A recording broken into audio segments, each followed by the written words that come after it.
கரூர் கூட்டு நெரிசலில் உயிரிழந்தவர்கள் குடும்பத்திற்கு அரசு பணி வழங்கியதற்கு தடை விதித்த உயர்நீதிமன்ற உத்தரவுக்கு உச்சநீதிமன்றம் இடைக்கால தடை விதித்திருக்கிறது.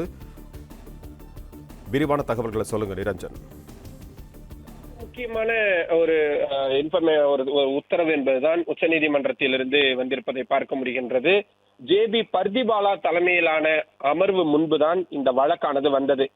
கரூர் துயர சம்பவம் நடந்ததற்கு பிறகு தமிழ்நாடு அரசு சார்பில் முதல்வர் விஜய் பொறுப்பேற்றதற்கு பிறகு இந்த 41 பேரின் குடும்பத்தாருக்கும் அரசு வேலை வழங்கும் அந்த முடிவு என்பது எடுக்கப்பட்டு அரசாணைகளும் வெளியிடப்பட்டது.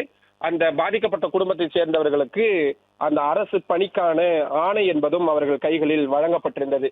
இதற்கு எதிராக நாம் தமிழர் கட்சியை சேர்ந்த வழக்கறிஞர் அணியை சேர்ந்த நிர்வாகி சென்னை உயர் நீதிமன்றத்தில் மனு தாக்கல் செய்திருந்தார். இந்த மனுவை விசாரித்த உயர் நீதிமன்றம் 31 பேருக்கு வழங்கிய அரசு வேலையை ரத்து செய்து உத்தரவு என்பதை பிறப்பித்திருந்தார்கள்.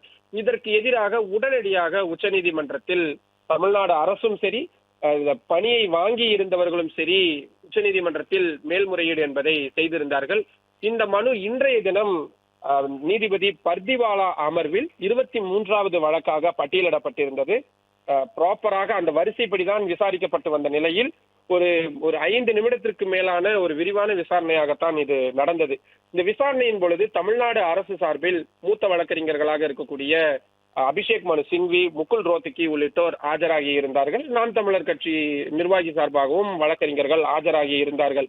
மிக முக்கியமாக நீதிபதிகள் நீண்ட நேரம் ஒருவருக்கொருவர் பேசிக் கொண்டார்கள். இந்த மனுவை பற்றிய விஷயங்கள் என்ன மாதிரியாக இதை எடுத்து செல்லலாம் என்பது குறித்து அவர்கள் வழக்கறிஞர்கள் பேசுவதற்கு முன்பாகவே அவர்கள் இருவரும் ஆலோசித்தார்கள்.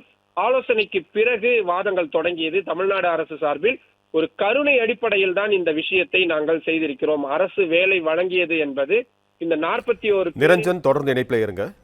பிளே ஸ்டோர் மற்றும் ஆப் ஸ்டோரில் இருந்து பாலிமர் செயலியை QR கோடு மூலம் பதிவிறக்கம் செய்யுங்கள். செய்திகளை உடனுக்குடன் பெறுங்கள்.